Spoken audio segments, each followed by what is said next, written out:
program, get accepted, and go live your best life. Hello world!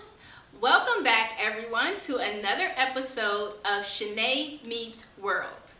I am Shanay Braxton, and today we are going to talk about how to transition from life in the U.S. to an international life. I get this question all of the time. So many people always send me questions on social media and ask how can they transition from the U.S. to an international life. And so I've compiled all the information that I have shared over the years, and I'm going to give you all of the secrets on how you can take your life international. Before we get into the content, remember to subscribe to my channel, like this video, and give me a thumbs up if you find this information helpful. If there's something else you want to add to the conversation, please remember to comment below. We would love to hear from you. I'm going to share 4 main ways that you can transition from the U.S. to international life. And that is from school, volunteer, work, and the military. We're going to break those down section by section right now. If you are currently at school and you are in your undergraduate or graduate program, what I recommend is that you go to your Center for International Studies, and that is where you will find all of the international study abroad opportunities and work abroad opportunities. Your program may be called something different, but for me at my university, it was called the Center for International Studies. And through the center, I was able to learn about study abroad programs, fellowship programs, research programs, and scholarship opportunities to help fund my study abroad trip. Now, to be honest with you, I did not study abroad when I was an undergrad or graduate student. And that is the one thing that I regretted from my college experience, is because I wanted that international experience. I wanted to know what it was like to live in another country and to experience another culture and learn new languages. And as an undergrad, I did not make that a priority. And so when it came time for me to go to graduate school, I was determined to correct this mistake that I felt like I made as an undergraduate student. So in grad school, I started looking up opportunities for me to transition from the U.S. to an international life. And if you are still in school, then you can definitely take advantage of the Center for International Studies services. They will be a great resource to help you transition. And then if you're in the master's program, there are also some study abroad programs as well. So undergrad and graduate programs are available for study abroad. If you have completed your undergraduate degree and you're thinking about next steps in terms of graduate school, now is the perfect time to look at international master's programs. And there's a few ways for you to do this. You can use Google and you can do a simple search of international programs depending on what it is that you want to study in international schools. And you can also go to goabroad.com, and they have a compiled list of schools that they recommend as the best schools for specific majors. Go Abroad does a great job of including some articles and some resources that will help you navigate this process. Because if it's your first time looking up international programs, then you want to have a place that provides some resources and some help that can guide you along the way. And Go Abroad is one of those services. Once you decide which international programs you want to attend, I recommend contacting those schools directly. I am a huge advocate of contacting people directly because it's better to connect with a person than to just connect with their website or their social media. You have to find a way to get in contact with someone personally. If you are interested in research, then there are a couple options for you to apply for research-based programs and actually get scholarship and funding so that you don't have to fund your own experience. And these, I would say, fall under the school category because they're based on academic training. Some of those programs include the Fulbright Scholarship program. You can apply for any research project that you create. You propose this project to the Fulbright program, and they will accept or deny your proposal. And if they accept it, then you are funded to go and do this research in whatever country that you decided that you want to do this research. You can go to Fulbright.org to learn more information about the research-based program. There's also the Critical Language Program. This program allows you to receive a scholarship to study a critical world language. And that could be Russian, that could be Hindi, that could be Arabic is a critical language. They fund students that are interested in learning these languages to study in these countries where the language is spoken. And to be honest with you, that's the best way to learn a new language. And I know that from experience, because prior to moving to Morocco, I did not speak Darija. And when I moved here, the Peace Corps provided us with language training. And in that 3 months, I learned all of Darija that I needed to know in order for me to successfully navigate this country. And over time, my language fluency advanced and I became more comfortable and confident in speaking the language. The Critical Language Program is similar in that aspect, where they do intensive language training for students that apply for this program. The next opportunity in order to transition abroad is through work. And there are so many organizations that are based in the US and also based outside of the US. You have an opportunity to earn an income while living abroad. When it comes to work, there are a few websites that you can utilize in order to find work opportunities. And again, you can use the websites that I'm going to recommend, and you can also use Facebook. There are so many groups. For example, Americans living in Morocco, Americans living in France, English speaking in Senegal.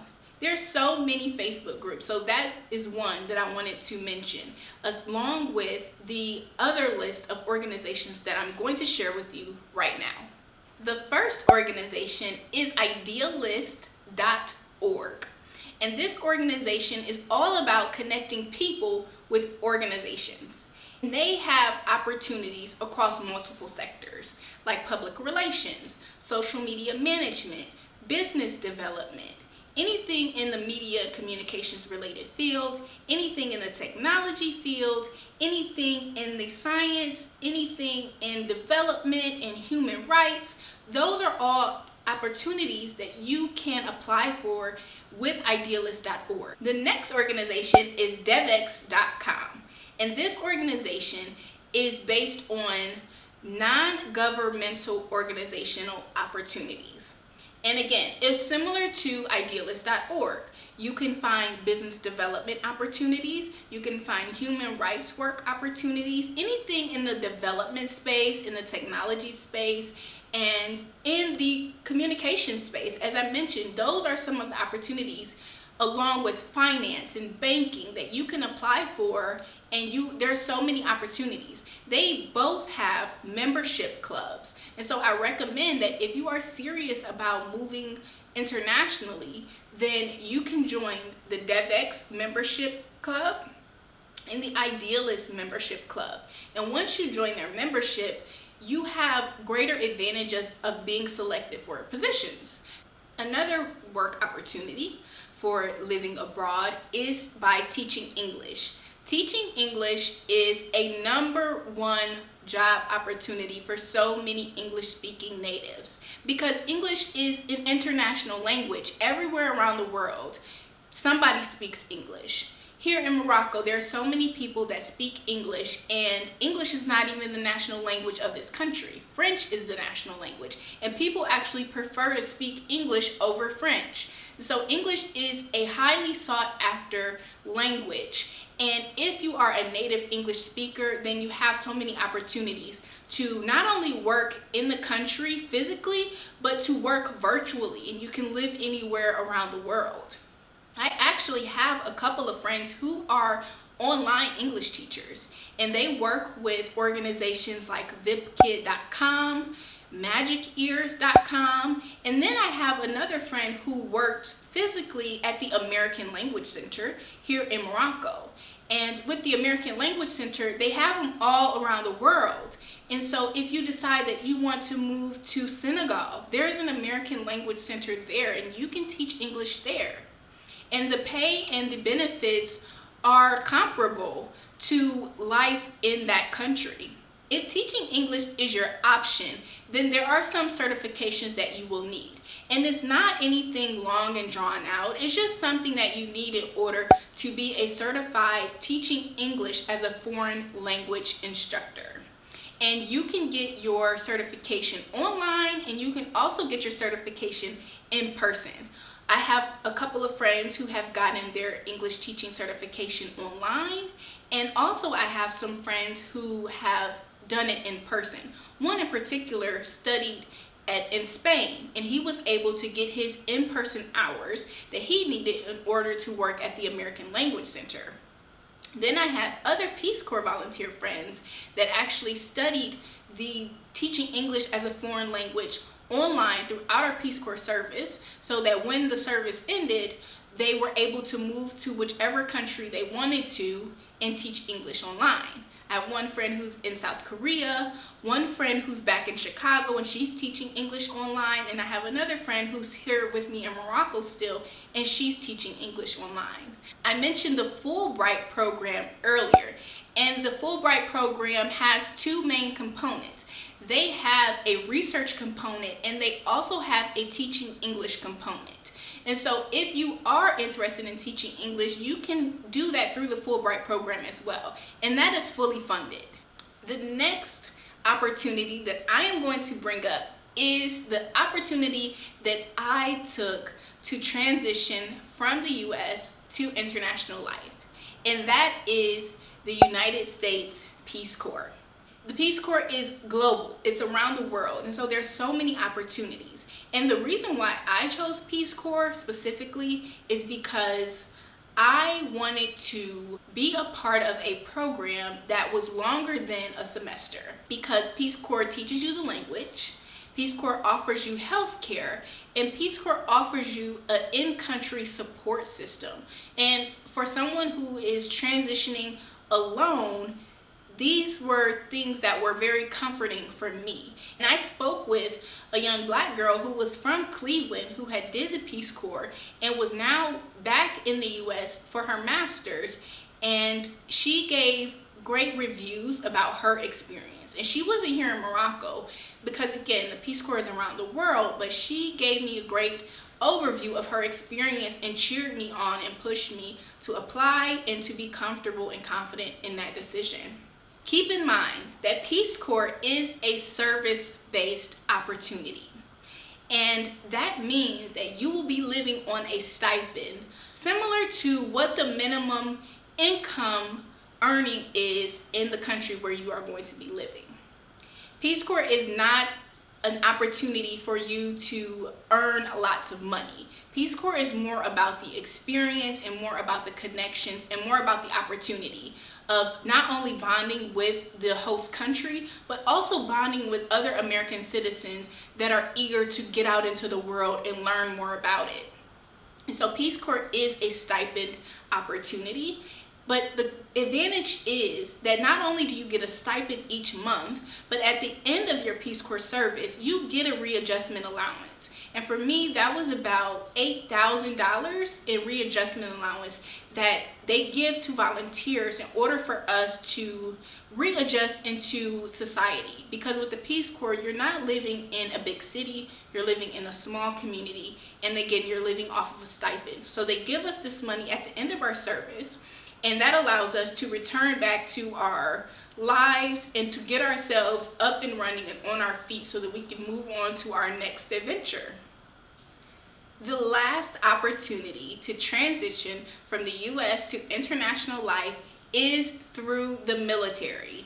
And I know a lot of people that have taken this option as well, and they have been afforded the opportunity to travel all around the world. And I don't want to glamorize the military experience, because I know that that there is a sacrifice. If you're interested in the military, you can apply. There are 7 different branches of service within the military. My great-grandfather is a veteran of the Air Force, and my grandfather is a veteran of the Marines. And so I have family members that have gone abroad and returned back home through the mission of the United States military. In addition to the Air Force and the Marines, there is the Navy, the Space Force, the Coast Guards, the National Guards, and the Army. Those are the 7 branches of the military.